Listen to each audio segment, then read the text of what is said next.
Hi, my name is Autumn Nethery, and my father is Bruce Nethery.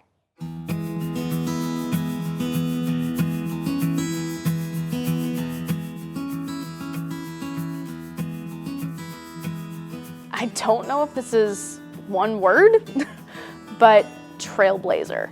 He likes to make his own path to do things. He was one of the first people to do hydroponics in Kentucky, which now you see all over the place in greenhouses. And he was one of the first people to do it.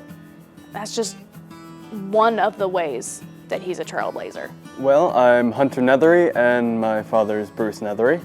If I was to describe my father in one word, that would be loving. The reason why I think my father is loving is because the amount of care he puts into everything he does, the care and love he puts into just the animals we have on our farm. And when I was younger, I joined 4-H, and the first year that I was in 4-H, they really didn't have a place where we could practice. Well, he saw that, and on our farm, he knew we had a place where we could stage buildings to host 4-H, and he went straight into it to help the kids and help the community at times.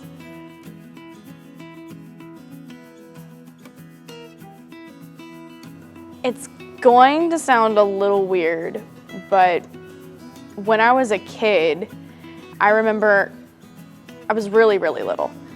I couldn't go to sleep, and I did that thing that all kids do where they sneak into their parents' room, they just stand by the bed and just kind of stare at their parents. You know, that just silent stare that really creeps you out as an adult now.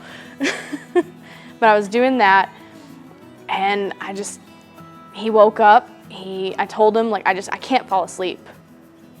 No matter what I do, I can't go to sleep. So he picked me up, he carried me to the kitchen, he sat me on the counter, and he made me a cup of warm milk.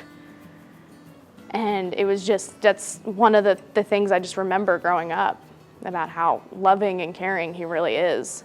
It's just something as simple as making a cup of milk at like 2 in the morning when he has to be at work at probably 5 a.m. or something like that. I mean, he's always had to get up really early for work, and just taking that time to try to calm me down so that I could get to sleep.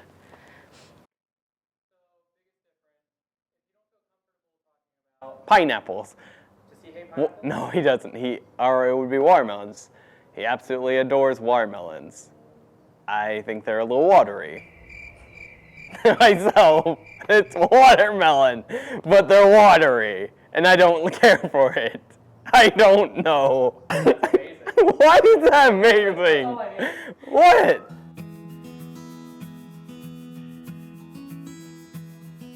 My dad has contributed a lot to Jeptha Creed. Things that people probably wouldn't have even realized that came from him did. The shape of the building, the shape of the distillery came from an idea my dad had back when we were first designing the building. He wanted this H shape, and that's basically what we've got now. It turned into a little bit more of a U, but it came from the drawing he did on a piece of paper in his office.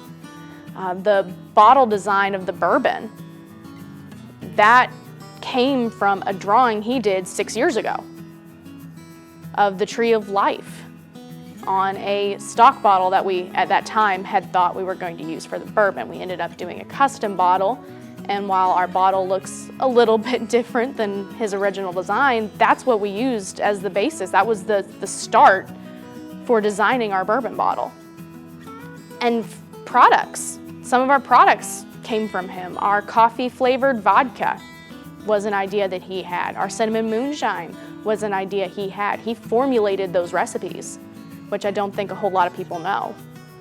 So that's just a couple of the ways he's changed things here at Jeptha Creed, how he's influenced things here at Jeptha Creed.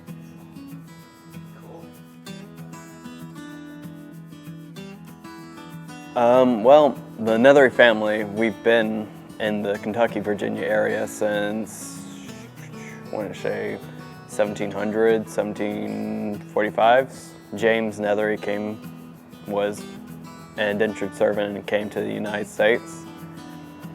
His indentured servitude was for 7 years, And then 3 years later, he was in Virginia, and we pretty much stayed here since then.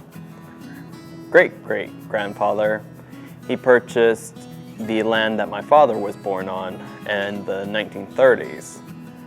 And they stayed there for a couple of years until my papa, he purchased the farm right across from the farm we have now.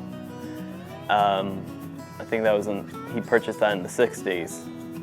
My family, we're 5th generation farmers now.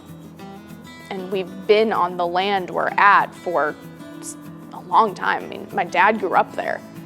We'll be driving through the cornfields and my dad will point out a pond and be like, I used to fish there with your great-grandfather. I think that's what makes us different from other distilleries. We truly have ties to this land. That's why it was so important for us to pick a piece of land in Shelby County to build the distillery. We wanted to be as close to home as possible. It's where I grew up, where my brother grew up, where my dad grew up. My mom grew up in Shelby County too. It's very important for us to be here, and we don't want to leave.